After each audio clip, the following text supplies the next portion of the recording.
지난 시간에는 우리가 13장 1절부터 9절까지의 말씀을 참고했습니다. 교회 다니는 성도들, 그리스도인들의 심령이 이렇게 네 가지 땅에 누구든지 어디에든지 다 해당이 되는 거예요. 그러니까 나는 어디쯤 있는가 잘 살펴보고 좋은 땅이 될 것을 위해서 이와 같은 비유로 말씀을 하신 겁니다.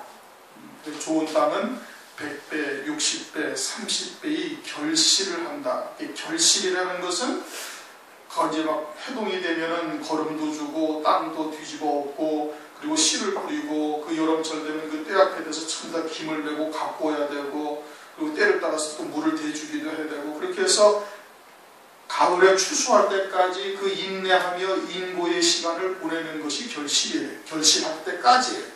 그렇게 결실할 때까지 되어지면 그때 100배, 60배, 30배로 결실, 맺은 열매를 맺게 되어질 것을 이제 말씀을 하고 있는 겁니다. 그러면서 이제 귀 있는 자는 들으라.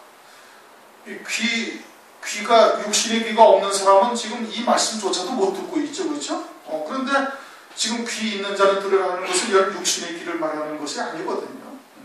오늘도 이제 본문 말씀의 마지막에 뒤에 가면 이제 36절부터 24절, 30절 말씀을 다시 풀어서 쭉 설명을 해주면서 36절부터 43절까지 설명을 다시 비유를 이제 풀어주시는 거예요. 그러면서 그 끝에 또 뭐라고 말씀하시는 거야? 이 귀 있는 자는 들으라 합니다.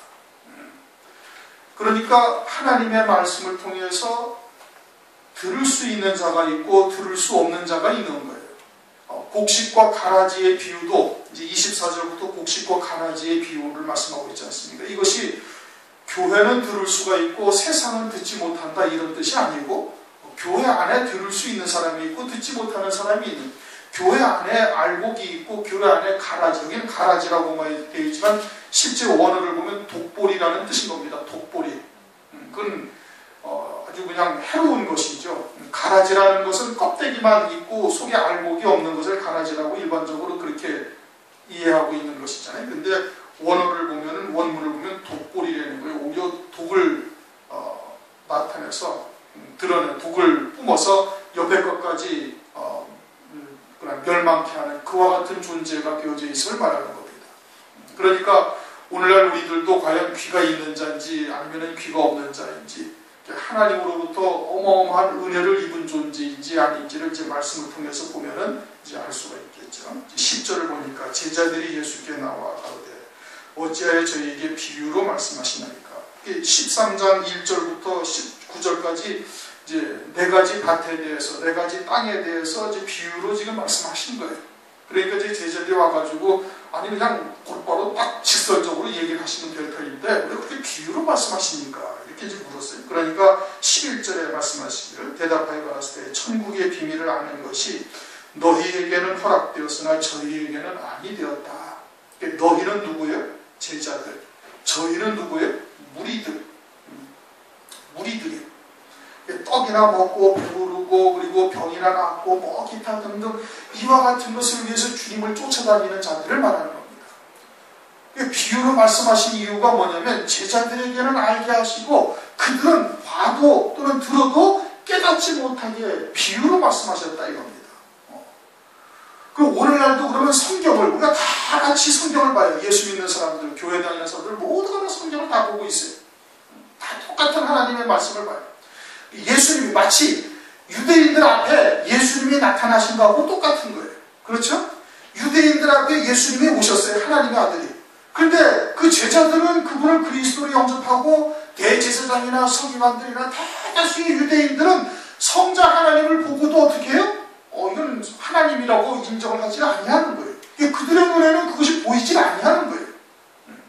마찬가지로 오늘날도 모든 교회들에게 똑같은 하나님의 말씀 창세기 1장 1절부터 요한계시록 22장 마지막 절까지 토시 하나 틀리지 않고 똑같은 하나님의 말씀을 가지고 있습니다. 예수님이 문자로서 글자를 통해 가지고 우리에게 하나님의 나라의 비밀들을 갖다가 말씀이신 하나님이 우리에게 말씀으로 알려주고 있는 거예요. 똑같은 거를 봐요. 똑같은 거를 보는데 어떤 사람은 이것을 통해서 하나님의 뜻을 깨닫고 어떤 사람들은 아무리 보고 아무리 읽고 아무리 하나님의 말씀을 딱딱딱 딸딸딸 외우고 있어도 깨닫지를 못한다 이겁니다. 저희는 하나님께서 깨닫게 하시고 무리들은 깨닫지 못하게 하시려고 비유로 지금 말씀하시는 게 성경 자체도 비유죠. 성경 전체가 비유예요. 그렇죠? 성경 전체가 어디를 말하는 거예요? 하나님 아버지의 나라를 이야기하고 계십니다. 하나님 나라를 이야기하고 계시는데 하나님 나라를 어떤 것으로 설명하냐면 이 세상에 있는 것들을 가지고 설명을 해요. 하나님 나라에 무슨 금이 있고 보석이 있고 하나님 나라에 무슨 진주로 문이 되어 있고 이렇지 않은 겁니다. 그렇지 않습니까? 하나님 나라에 무슨 통진주로 문이 되어 있고 새 예루살렘성이 들어간 게 그냥 황금 같은 정금, 정금같이 맑은 정금으로 성으로 만들어져 있고 그 성곽의 기초가 무슨 홍보석, 녹보석, 다이아몬드, 자수정 뭐 이런 것으로 되어 있는 하나님의 나라가 있는 것이 아니란 말씀이에요. 세상에 있는 것을 가지고 비유로 지금 설명을 하고 계시는 거예요. 그런데 그것을 무리들은 아예 깨닫지를 못한다 이겁니다. 마치 예수님 당시에 유대인들이 다 똑같이 성자 하나님을 보고 있음에도 그리스도를 영접하는 자가 있고 영접지 못하는 자가 있는 것과 똑같이 오늘날도 성경을 오늘날도 모든 교인들이 그리스도인들이 예수를 믿는 사람들이 다 보고 있는 거예요. 다 보고 있는데 이 말씀을 통해서 아버지의 뜻, 다시 말하면 진리가 무엇인지를 아는 자가 있고 깨닫지 못하는 자가 있는 거예요. 그리고는 그냥 문자적인 의미로 이것이 세상에 속한 세상에 대한 이야기라고 잘못 알고 그렇게 신앙생활을 하는 사람들이 있다 이겁니다. 제자들에게는 하나님께서 어떻게 하신다? 깨닫게 하신다는 게 어떻게? 예수님이 설명을 다 해주시잖아요. 그렇죠? 18절부터 23절까지 설명을 앞에 1절부터 9절을 설명을 해주시고 24절부터 30절까지의 말씀은 37절부터 43절까지 또 설명을 쭉 해주시는 거예요. 오늘날은 어떻게 깨닫게 하세요? 성령께서 알게 하시는 거예요. 주의 종을 통해서 성령으로 하나님의 비밀, 그리스도의 비밀을 증거하게 하셔가지고 그것을 여러분 안에 계시는 성령께서 그것을 깨닫게 하시고 여러분을 가르치시고 깨닫게 하시고 생각나게 하시고 여러분의 마음의 신비에 새겨놓으신다 이겁니다. 하나님의 그냥 주권적인 역사로 알게 하시는 거예요. 누구에게? 제자들의 신앙에게는 그걸 알게 하시고 무리들에게는 알지 못하게 하나님께서 막으신다는 얘기입니다. 그러면 그처럼 하나님의 뜻이 무엇인지를 듣고 깨닫는다는 것은 이것은 어마어마한 하나님의 은혜를 입은 자다 이겁니다. 그전에도 말씀을 드렸던 거죠. 하나님이 나에게 그냥 나타나신 거예요. 나는 그걸 보려고 막 노력을 하고 기도하고 막 그냥 금식을 하면서 하나님의 철회하며 부르짖어 그렇게 한 것도 아닌데 하나님께서는 그냥 우리 앞에 당신께서 쓱 나타나신 거예요. 나는 이쪽을 보고 있는데 이쪽을 바라보면 하나님께서 이쪽으로 와가지고 그 앞에서 막 반짝 아이고 깎고 하면서 나타나신 거하고 똑같은 거다. 어린아이들 여러분 부모는 알잖아요. 그렇죠? 부모가 나가지고 막 쳐다보시면 그 앞에서 깎고 하나님이 우리한테 그렇게 하신 것과 다른 바가 하나도 없는 거예요. 그냥 사랑스러우셔서 그냥 하나님의 생명을 가진 존재로서 사랑스러우시고 당신을 우리에게 막 보여주신 거예요. 나타나신 거예요. 그리고 그 말씀을 믿었다. 그 말씀을 믿었다라는 건 뭘 말하는 거예요? 하나님이 내 안에 함께 하신다는 뜻이에요. 말씀이신 하나님께서 당신의 뜻을 말씀을 통해서 우리에게 보여주시고 그리고 우리와 함께하고 계시는 거예요. 그리고는 그 말씀이 생각나게 하고 내가 엉뚱한 생각을 하고 또는 뭐 다른 쪽으로 그냥 이해타산을 계산을 해가지고 또는 이해타산으로 그러면 손해날 것 같다 이쪽으로 가려고 하면 또 엎어지게 만드시기도 하고 또는 그런 말씀으로 우리의 생각을 다시 막 그냥 일깨우셔가지고 그 말씀에 붙들려 살아갈 수밖에 없게끔 이끌어가시는 겁니다. 그것을 안 하니까 고난과 연단과 여러 가지 훈련과 이런 어떤 과정들을 거치시게 하는 거예요. 그래서 오직 믿음으로만 사는 자로 우리를 세우시는 겁니다. 누가 하시는 거예요? 하나님이 하시는 거예요. 우리가 의지가 있어서 할 수 있는 게 절대 아닌 겁니다. 베드로가 어떻게 했어요? 내가 주를 위하여 죽을지언정 부인하지 않겠나이다.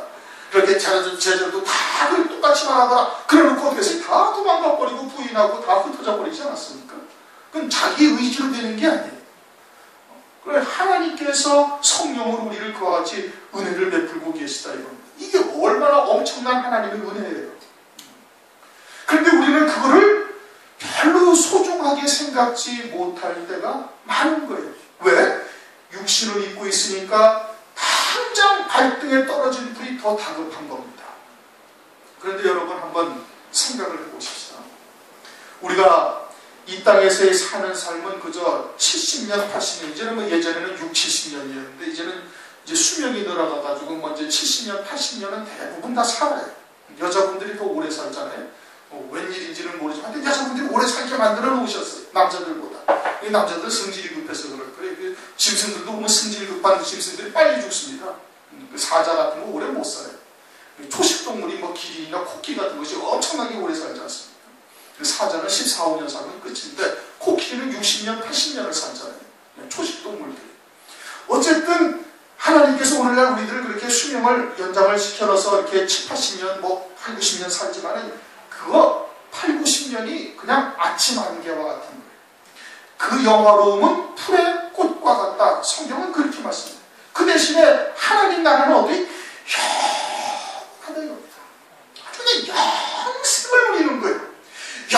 영원한 현재인들다가 이 땅에 그냥 6, 70년 살면서 매일 엎어졌다 퍼졌다 이쪽으로 뒤집어졌다 저쪽으로 퍼졌다 그냥 빼딱빼딱 하는 그러한 우리들을 그나마도 성령으로 열매 맺게 하셔가지고 그것을 영원토록 누릴 수 있도록 은혜를 하나님께서 베풀어 주시는 거예요.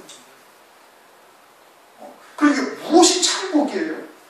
영생을 누리는 것이 이게 진짜 참 복인 것이고 그것이 참이에요.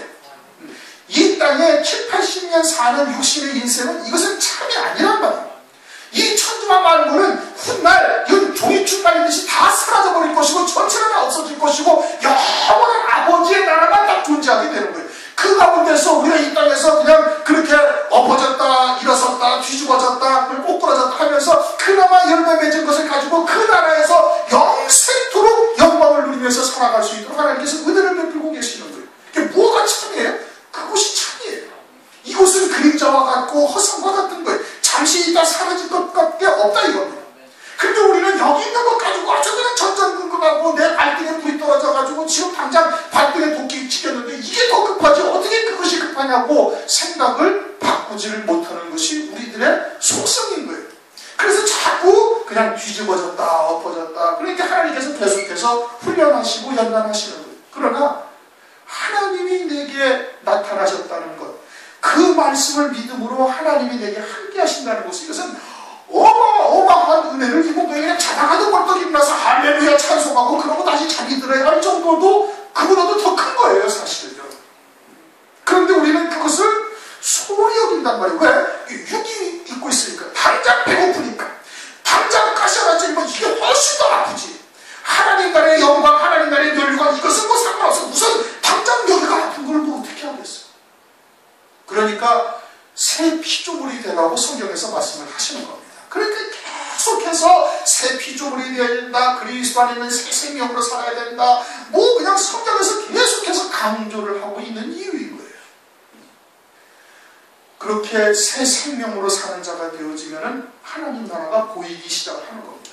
하나님 나라가 보이고 열매를 맺어 자라가기 시작하고 자녀에서 청년의 신앙으로 청년의 신앙에서 장로와 같은 장성한 분량일까지 자라가게 되어지면 그때는 어떻게? 그때는 하나님 나라를 손으로 만진 바가 되어지며 이 세상을 꿈처럼 여기면서 살아가는 자가 되는 거예요. 그런 믿음의 선진들이 성경에 기록이 되어져 있는 겁니다. 그래서 그들을 보고 우리도 교훈을 삼고 그분들이 가신 그 길을 우리도 걸어갈 수 있게 하시는 거예요. 그리고 오늘날 우리들에게 하나님께서 우리에게 비유로 성경이 전체가 비유인데 그것을 열어주셨다. 아주 보여주셨다. 근데 하나님은 우리 앞에 자꾸 나타나셔가지고 여기 나다, 야 나다 하고 자꾸 보여주시는 것하고 똑같은 거예요. 근데 그거는 아니라고 자꾸 손으로 짚고 그냥 눈에 보이는 것, 손에 만져지는 것 이것만 잡으려고 쫓아다니니까 우리의 신앙이 하나님과 자꾸 핀트가 맞지가 아니하는 거예요. 그러니까 고난이 닥치고 뭔가 갈등이 생기고 아예 초점을 하늘로 딱 올려놓으면 갈등이고 뭐 있을 게 없는 거예요. 그게 있을 게 없는 게 갈등을 느끼고 고민하고 뭐냐 하면서 자꾸 고민하는 것은 나와 하나님과의 초점이 지금 서로 맞지 않다 이겁니다. 어쨌든 하나님께서 우리에게 천국의 비밀이 무엇인지를 알려주신 게 골로새서 1장 보면 만세 전부터 감추어졌던 거예요. 만세 전부터 감추었던 것을 그리스도를 통해서 우리에게 보여주셨다는 겁니다. 그리스도를 통해서 나타나신 거예요. 골로새서 2장 3절에 보면 그 안에는 모든 지혜와 지식의 온갖 부요함이 다 감추어져 있다는 거예요. 그 비밀을 우리들에게 보여주시는 거예요. 하나님께서. 그것을 우리에게 그냥 하나님께서 그냥 나타나 주시는 거예요. 그런데 우리는 그것을 별로 소중하게 여기지 않고 있는 것이 오늘날 우리들의 모습이 아닌가. 우리가 한번 깊이 돌이켜봐야 되는 겁니다. 오늘 17절에 뭐라고 그랬어요? 너희는 많은 선지자와 의인이 너희 보는 것들을 보고자 하여 보지 못하고 너희 듣는 것을 듣고자 하여 듣지 못하며, 그 사람들은 믿음의 선지자는 수도 없이 많은 시간 동안 기도하고 금식하며 하나님의 뜻을 알고자 그 많은 고난을 스스로 자청하면서 갔어요. 자청하면서 간 거예요. 하나님을 알고자 하고. 그리고 오늘날 성령의 시대에 마지막 때가 되어지고 하나님께서 5배로 그냥 풍년을 때를 주셔가지고 그냥 도매값으로 넘겨주시는 거예요. 그런데도 우리는 그 은혜를 지금 제대로 체험하지를 못하는 거예요. 우리 이거 심각하게 한번 다시 우리 스스로의 신앙을 돌아봐야 되는 거예요. 천국의 비밀을 아는 것이 너희에게는 허락되었으나 이게 얼마나 엄청난 하나님의 은혜인지를 우리가 다시 한번 아주 심각하게 고민을 해봐야 되는 거예요. 우리는 그런 영원한 것을 잠시의 고통 때문에 그냥 자꾸 망각하고 이것을 더 소중하게 여기고 이것을 더 비중 있게 바라보는 어리석음을 보면서는 절대 안 된다 이겁니다. 그리고는 저희에게는 아니 되었다 이거예요. 그들에게는 알려주시지 아니하는 거예요. 하나님께서 열어주시지 아니하는 거예요. 왜 그러냐? 그러면 12절 무릇 있는 자를 받아 넉넉하게. 있는 자는 누구예요? 제자들. 제자들은 영생에 뭐가 있다는 거예요? 영생의 영원한 생명이 있다는 것이고 그 영원한 생명의 열매를 맺어가고 있는 거예요. 그게 있는 자예요. 그 있는 자들은 더 하나님께서 열어주시는 거예요. 다니엘이 포로 생활 60한 7, 8년 돼가지고 거기에서 기도하고 말씀을 보고 기도하고 말씀을 보다가 자신들의 폐역함을 인하여 이와 같은 바벨론의 포로가 됐다는 걸 깨달았다는 말씀이에요. 그렇죠? 그렇게 깨닫고서 하나님 앞에 통회자복하며 민족의 어리석음을 하나님 앞에 회개하자 하나님께서 어떻게 해서 70일의 비밀을 알려주시는 거예요. 그 다니엘이 기도했던 거 아니에요. 다니엘이 그것을 알고자 하나님께 도대체 우리는 왜 이 땅에 살고 하나님의 계획은 무엇입니까? 그 물은 적이 있습니까? 없어요. 그런데 그렇게 통회자복하며 하나님의 뜻을 구하자 하나님 앞에 그 중심을 하나님과 하나로 맞추자 70일의 비밀을 보여주시는 거예요. 마찬가지로 있는 자에게 하나님께서 더 큰 은혜를 베풀어주는 거예요. 그만큼 하나님께서 우리에게 보여주셨잖아요. 당신은 우리에게 드러내셨잖아요. 그러면 어떻게 돼? 그것을 감사하고 믿음으로 받아서 하나님 앞에 겸손한 자가 되어지면 더 큰 비밀을, 더 큰 은혜를 하나님께서 우리에게 베풀어주시는 거예요. 그리고 없는 자는 무릇 없는 자는 누구예요? 우리들이에요. 그들도 그리스도인이라는 이름으로 오늘날 살아가고 있다. 당시 유대인으로 하나님의 백성으로 아브라함의 후손으로 살아가고 있는 거예요. 그런데 그들은 없다 이겁니다. 그러나 하나님을 안 섬기나요? 하나님 섬겨요. 말씀이 없나요? 모세오경이 없나요? 다 있어요. 그걸 가지고 하나님을 섬기고 있지만 그러나 그들은 하나님의 뜻이 무엇인지를 모르고 있는 거예요. 껍데기는 가지고 있어도 영생의 열매를 맺고 있지를 못한 거예요. 마치 고린도전서 3장에 육에 속한 자들을 말씀하고 있죠. 육에 속한 자들도 다 같이 그리스도의 터 위에 집을 짓고 있는데 그들은 풀과 나무와 짚으로 집을 짓고 있고, 영에 속한 자들은 금과 은과 보석으로 짓는데 불과 같은 공력의 시험에 지나갈 때 다 불타 없어진단 말이에요. 자기들이 가지고 있다 하는 것까지도 다 불타 사라져버리게 되어질 것을 말씀을 하고 있는 겁니다. 그런데 실상은 세상에서는 성경에서 무릇 없는 자, 무리에 속한 자들이 훨씬 더 부흥이 잘 되고 눈에 보이는 것으로 나타나기도 하고 그렇게 미혹의 역사가 오늘날 있는 겁니다. 왜? 공중권세 잡은 자 아래서 살고 있는 세상이기 때문에 그러는 거예요. 13절 넘어가요. 13절 그러므로 내가 너희에게 비유로 말하기는 저희가 보아도 보지 못하며 들어도 듣지 못하며 깨닫지 못하며. 또 왜 비유로 말씀하셨는가? 봐도 보지 못하고 들어도 듣지 못하고 깨닫지 못하게 하시기 위해서 그런 거예요. 그러면 하나님께서는 하나님의 자녀들을 이 땅에 보내셨을 때 하나님의 모든 백성들을 구원하시는 것이 하나님의 뜻이에요. 그래요 안 그래요? 맞습니다. 에스겔서 18장 23절 나 주 여호와가 말하노라 내가 어찌 악인의 죽는 것을 조금인들 기뻐하랴 그가 돌이켜 그 길에서 떠나서 사는 것을 어찌 기뻐하지 아니하냐면 하나님의 뜻은 악한 자들이 다 회개하고 돌이켜서 하나님의 뜻을 쫓아 믿음으로 이 땅에서 영생의 열매를 맺으며 사는 것을 하나님께서 바라고 계시는 거예요. 한 영혼도 멸망하기를 원하시는 하나님이 아니시다고. 왜? 하나님 그분 자체가 사랑이시니까. 요한 1서에서 말씀하고 있어요. 그러니까 이 땅에 보내셔서 하늘나라의 영생의 열매를 맺기를 하나님께서 바라고 계시는 거예요. 그런데 왜 비유로 말씀하셔서 들어도 듣지 못하고 보아도 보지 못하며 깨닫지 못하게 왜 하나님께서 그리 하시는가? 하나님께서는 이제 그것을 이제 우리가 구약에 이제 지금 이건 언제예요? 이건 예수님 때예요, 그렇죠? 예수님의 때에 이 상황, 예수님 당시에도 똑같은 상황이 벌어진 거예요. 그것을 이사야서를 통해 가지고 설명을 해줘요. 그러니까 구약 때에도 또 그런 일이 또 있었다는 얘기입니다. 그래서 이사야서의 말씀을 가지고 설명하는 겁니다. 이사야 예언에 저에게 이렇으니 일러스되 너희가 듣기는 들어도 깨닫지 못할 것이요 보기는 봐도 알지 못하리라. 15절 이 백성들의 마음이 완악하여져서. 왜 비유로 설명을 하시며 제자들에게만 그것을 열어주시냐면 백성들 나머지 무리들의 신앙을 어디다 들으면 완악하다는 거예요. 완악. 이사야의 때도 그랬고 지금 주님의 때도 그런 거예요.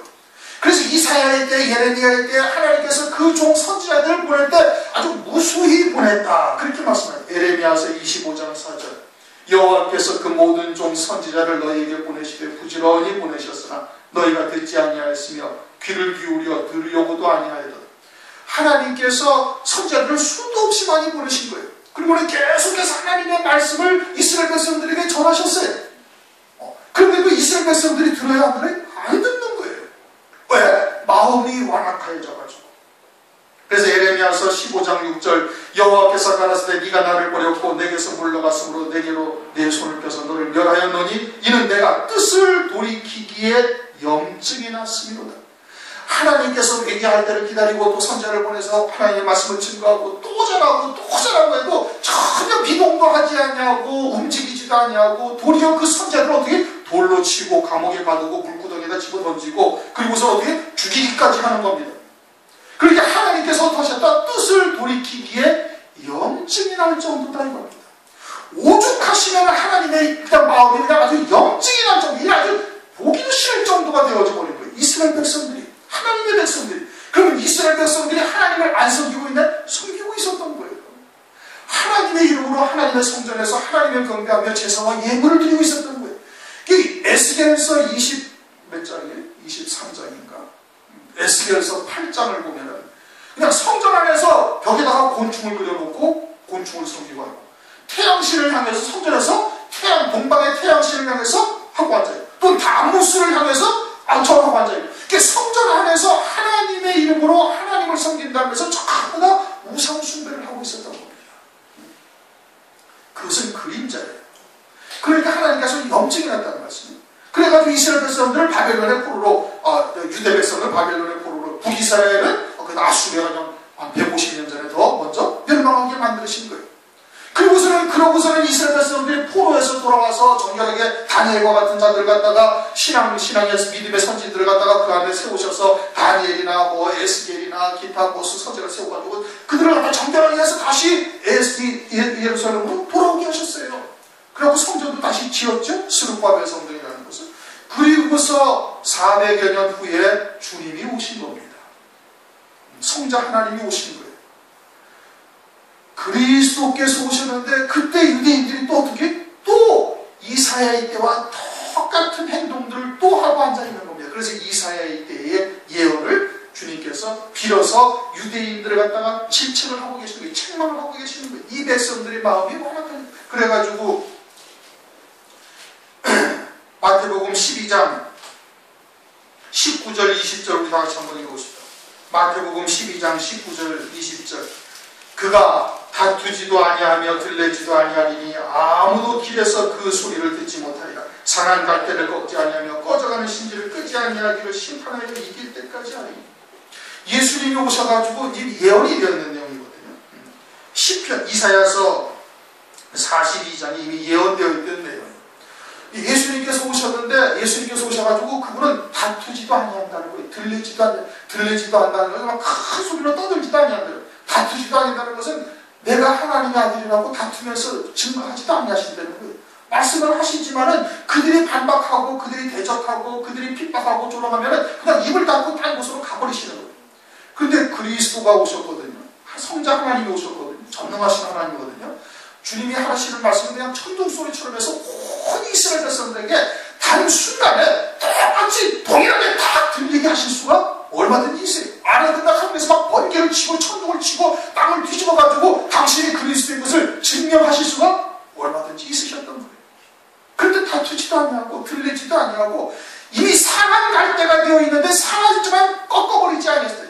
꺼져가는 심지라도 아니라 눈에 가시처럼 연기만 내고 있지만 그래도 하루 주님께서 그대로 두셔서 심판의 때까지 긍휼을 베푸셔서 심판의 날 주님이 이기시기 위해서 그대로 두셨다 이겁니다.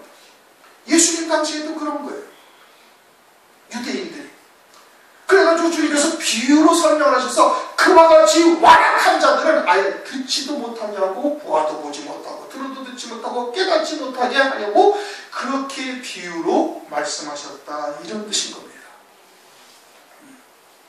그럼 오늘날 교회들이 이제 서로에 말씀하는 똑같은 성경책을 다 가지고 있습니다. 그래요 안 그래요? 다 가지고 있습니다. 창세기 1장 1절부터 요한계시록까지 똑같은 성경책을 똑같은 눈으로 똑같이 다 보고 있어요. 다 보고 있어요. 그리고서 오늘날 말세라는 거 다 압니다. 예수 안 믿는 사람도 말세라는 거 다 알아요. 더더군다나 성경에서 유일한 표적인 무화과 나무의 비유가 이미 성취되었고 무화과 나무의 비유가 성취되었을 뿐 아니라 이제는 잎이 무성하여 여름이 되었어요. 여름이라는 건 뭘 말하고요? 끝이다 이겁니다. 호세아서에 말씀하고 있죠. 여름이면 끝이 온 거라는 그 끝이 왔다라는 것은 주의 재림의 때가 임박하다는 것이거든요. 그럼 주의 재림의 때가 임박한데 주님께서는 택하신 자들에게는 보여주시는 거예요. 그러나 택하지 아니한 자들, 무리와 같은 신앙들 완악하여져서 하나님의 뜻을 그만큼 알려주시고 그만큼 선제를 통해서 말씀을 하시고 그랬는데 완악한 자들에게 듣지 못하게 하시는 거예요. 그래가지고 마태복음 24장에 기록된 말씀처럼 그냥 먹고 마시고 시집가고 있으면서 홍수가 나서 저를 다 배할 때까지 깨닫지 못하게 하나님께서 하시는 거예요. 왜? 마음이 완악함으로. 그래서 악을 선하다 하며 이사야서 5장 20절 그 당시 이스라엘 백성들이 어떻게 했냐면 악을 선하다 하며 선을 악하다 하며 흑암을 광명으로 삼고 광명을 흑암으로 삼으며 쓴 것을 단 것으로 삼고 단 것을 쓴 것으로 삼는 자들에게 화 있을진저 딱 말씀하시지 않습니까? 하나님의 말씀을 가지고 흑암을 광명으로 삼고 광명을 흑암으로 삼는 거예요. 영원한 참된 것을 아예 그냥 생각지도 아니하고 눈에 보이는 세상의 것 이것이 진짜라고 그러고 그렇게 사는 거예요. 쓴 것을 단 것으로 단 것을 쓴 것으로 흑암을 광명으로 광명을 흑암으로 그렇게 알고 그렇게 살아가고 있는 거예요. 하나님의 말씀 똑같은 하나님의 말씀을 가지고 오늘날은 어때요? 오늘날도 똑같다 이겁니다. 그것을 들을 수 있는 자는 주님께서 열어주신 거예요. 깨닫게 하신 거예요. 제자의 신앙이. 그러나 똑같은 성경을 가지고 그것을 보지 못하게 하셨어요. 아주 그냥 봐도 모르게 만들어셨어요. 깨닫지 못하게 하셨어요. 그들은 뭐예요? 그 무리의 신앙이에요. 왜 그렇게 하나님께서 하셨어요? 그님이 그 바탕 자체가 아주 완악해져가지고 하나님께서 아예 듣지 못하게 하신 거예요. 왜? 심판날에 심판하시기 위해서. 데살로니가후서 2장 9절 이하에 쭉 말씀을 하고 있죠. 하나님의 진리의 사랑을 외면한 자들을 하여금 거짓 것을 믿게 하시거든요. 미혹해 거짓의 미혹을 그냥 믿게 하셔가지고 심판날에 심판하게 하십니다. 오늘날 우리에게 하나님께서 진리가 무엇인지 마지막 때 이루어가실 구원이 무엇인지를 보여주셨다는 것은 이것은 정말 자다가도 까무러칠 이야기입니다. 엄청난 하나님의 은혜를 우리가 입었다는 거예요. 귀가 있어서 듣게 하셨다는 것은 이것은 정말 세상의 그 어떤 풍요로움이나 또는 뭐 안락함이나 이것과 바꿀 수가 없는 거. 왜요? 이 세상은 우리가 잠깐 있다가 갈 것뿐이에요. 그러나 저 나라에 가서는 다시 구렁텅이 누가복음 16장에 호화로에 연락하던 부자가 음부에 떨어져서 죽어서 나사로는 아브라함 품에 안겨있고 그것을 음부에 있는 이 호화로에 연락하던 부자가 봐요 못 봐요? 보고 있어요. 뻔히 다 보이는 거예요. 그리고서는 나사로의 손가락 끝에 그 너무나 시원한 물 한 방울만 찍어서 이 고통 중에 있는데 혀끝만 좀 선하게 좀 해줘도 고맙겠다. 그러니까 아브라함이 하는 말이 뭐예요? 여기와 너희 사이에 큰 구렁이 있어서 이제는 여기서 거기 갈 수도 없고 거기 여기서 여기 올 수도 없다요. 하나님 나라에서 이 세상에서는 부도가 났다가 다시 재기할 수도 있고 대통령이 됐다가 감옥에도 갔다가 다시 대통령 갈 수도 있고 김대중이 같은 선생은 왜 감옥에도 갔다가 나중에 대통령 되지 않습니까? 바뀌어질 수가 있는 거예요. 그러나 하나님 나라에서 어떻게 영원히 오고 갈 수가 없다.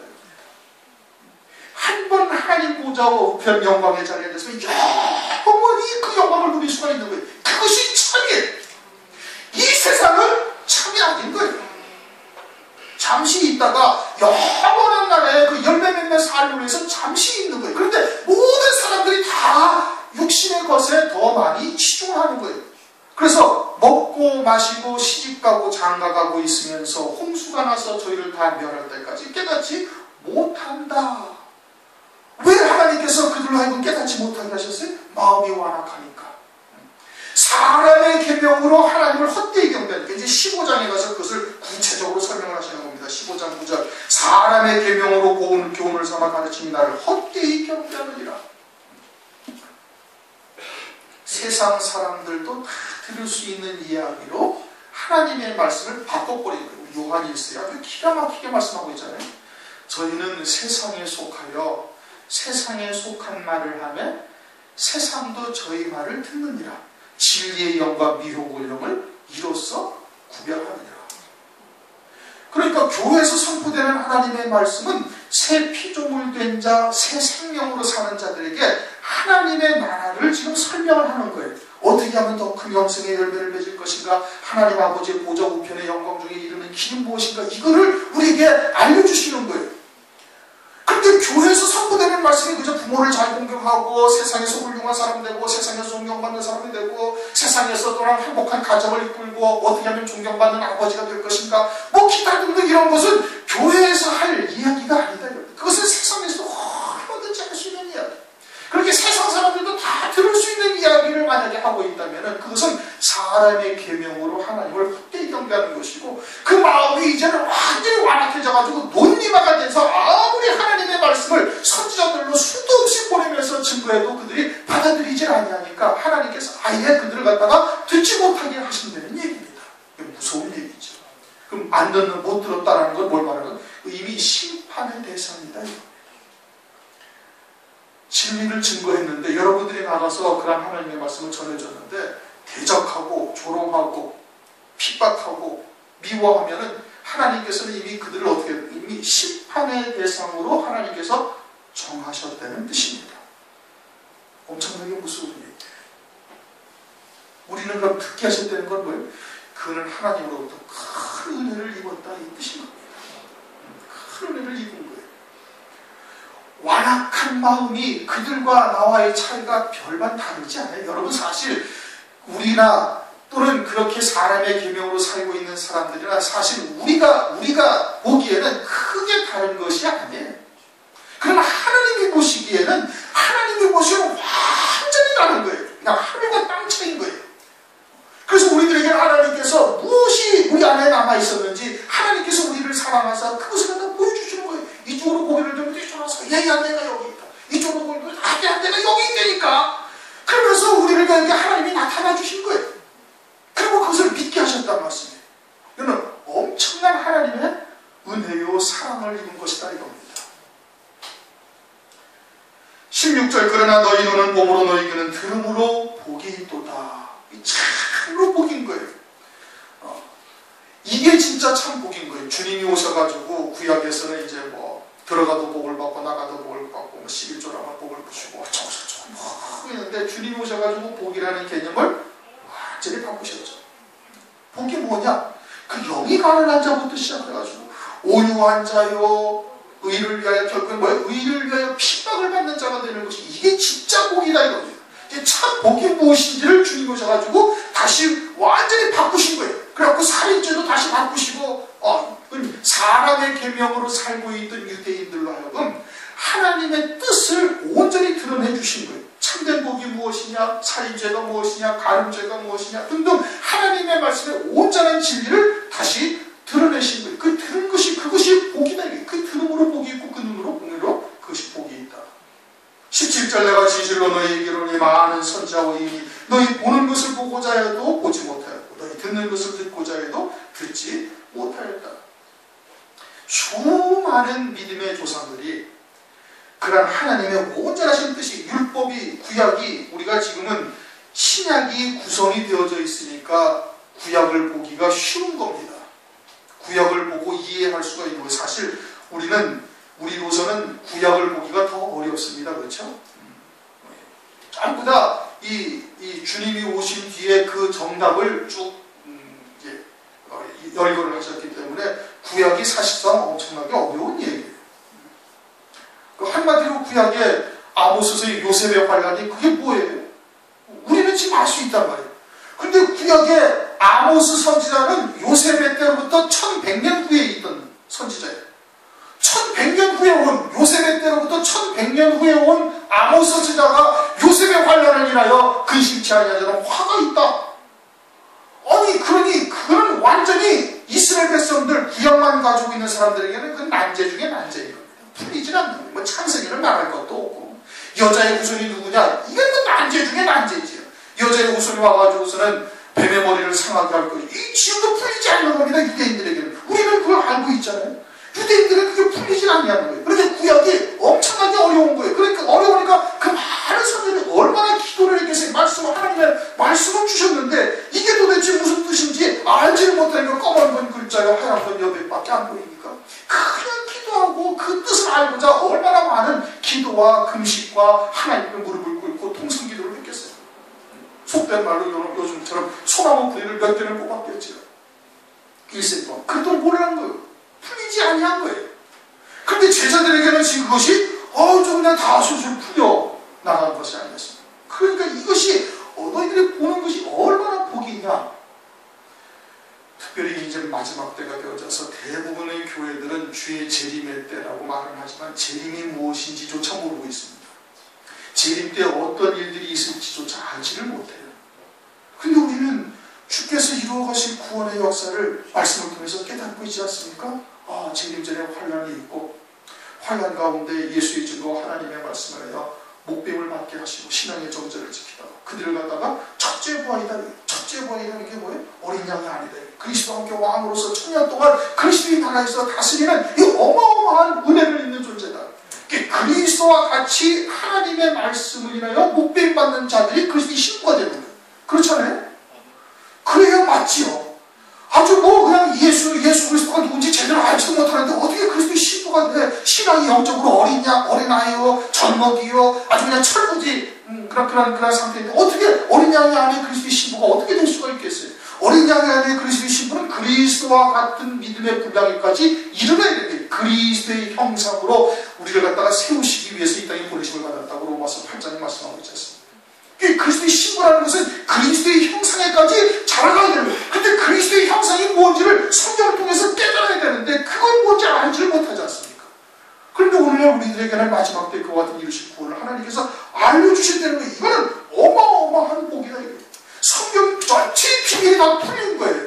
요한복음 2장에 주님 오셔서 첫 번째 이적으로 갈릴리 가나에 혼인잔치에 불로 된 포도주를 딱 떠다주면서 첫 번째 이적, 그럼 주님이 이 땅에 육신을 입고 오신 뜻이 무엇이냐를 아주 정확하게 딱 보여주고 있어요. 사흘되던 날. 성경을 기가 막히게 기록을 해놓으셨잖아요. 1장에서는 이튿날 하다가 느닷없이 사흘되던 날 갈릴리 가나에 혼인이 있어.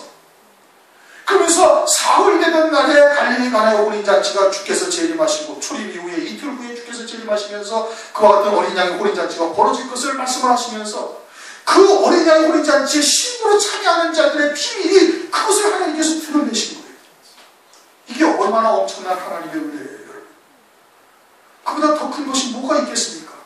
그것은 영원한 복인데, 그것이 진리인데, 그것이 찬인데, 우리가 이 땅에 잠시 사는 동안에 여러 가지 그냥 고난, 또 육신의 고난 또는 어려움, 그냥 이것 때문에 전전긍긍할 일이 아니다 이거예요. 오후 시간에 요한일서를 우리가 보지 않습니까? 그렇죠?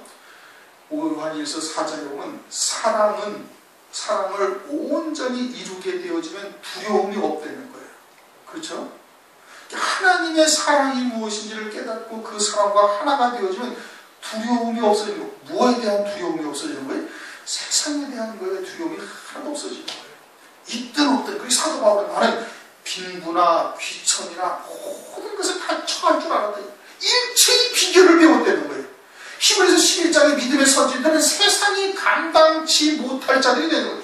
그러니까 막 세상에서 막 빈곤이나 고난이나 피박을 줘도 그걸로 요동치 아니하고 막 육신의 목숨을 죽인다고 칼로 위협을 해도 그런 것으로 흔들리지 아니하는 자들이 있는 거예요. 그게 세상이 감당치 못한 자들인 거예요. 세상으로부터 자유로운 자들이 된 거예요. 세상의 권세를 갖고 있는 마귀로부터 오는 모든 것에 두려움이 없어진다 이겁니다. 하나님의 사랑을 온전히 깨닫게 되어지게. 그러니까 환난 날에 예수의 증거와 하나님의 말씀이에요. 순교를 그래서 할 수가 있는 거예요.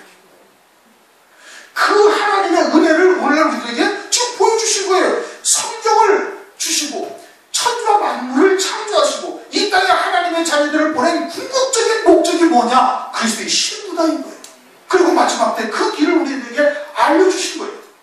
새 예루살렘 성, 어린 양의 아내가 되는 그들이 영원히 새 예루살렘 성에서 그리스도의 영광에 함께 참여할 수 있는 이 어마어마한 하나님의 비밀을 오늘날 우리에게 알려주신 것 아니겠습니까? 세상에 뭘 가지고 그걸 살 수가 있겠어요? 또 우리가 무엇을 잘해서 하나님께서 그것을 우리에게 주신 거예요? 아니란 말씀이에요. 그것은 세상에 그 어떤 것과 바꿀 수가 없을 뿐 아니라 또 우리가 무언가 하나님께 잘해서 한 것이 아니라 하나님께서 거저 그냥 주시는 거예요. 그냥 은혜로 선물이다 이거예요. 은혜로 선물이다. 그러한 은혜를 우리가 받았으면은 이거는 하박국 선지자는 그냥 구원 하나만 가지고도 그냥 평생을 하나님께 찬송을 드리리다. 무화과나무가 무성치 못하고 포도나무에 열매 나왔고 우리의 양이었고 외양간에 속 없으리라면 나는 나의 구원의 하나님을 나는 찬양을 하겠다.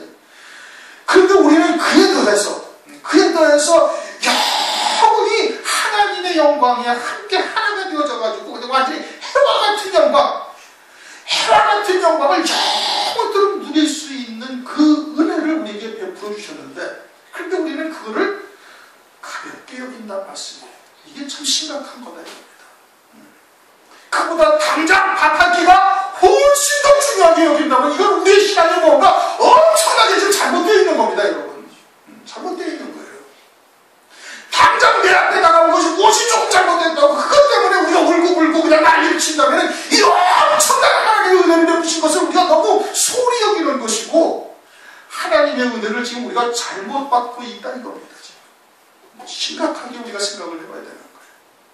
그 많은 믿음의 선진들은 그것을 보고 그것을 들으려고 수없이 많은 일생 동안 기도하고 일생 동안 금식하고 일생 동안 하나님 앞에 부르짖어 하나님 앞에 무릎을 꿇었던 믿음의 선진들도 보지 못했던 것을 오늘날 우리에게 지금 보여주시는 거예요. 우리에게 지금 주시겠다고 지금 보여주시는 거예요. 이쪽으로 돌리면 내가 여기 있노라, 이쪽으로 돌리면 나 여기 있어야, 나 여기 있다고, 나 좀 봐라 하나님 계속 그렇게 말씀하시는데, 그런데 우리는 그것을 보지 않냐고 엉뚱한 것 그냥 잠깐 있다 사라질 것에 우리의 마음과 생각이 온통 쏠려가지고 하나님의 사랑을 외면하는 자 되는 겁니다. 그러다 보면은 완악한 자까지 갈 수가 있을 수도 있는 겁니다. 우리가 참이 무엇인지를 잘 생각을 하시고 우리에게 베풀어 주신 은혜가 어떠한 은혜인지를 다시 한번 우리가 잘 돌아보면서, 그러면서 우리의 믿음을 다시 되새겨봐야 될 겁니다. 오늘은 10절에서 17절까지만 하도록 그렇게 하겠습니다. 통속을 잠시 기도하시죠.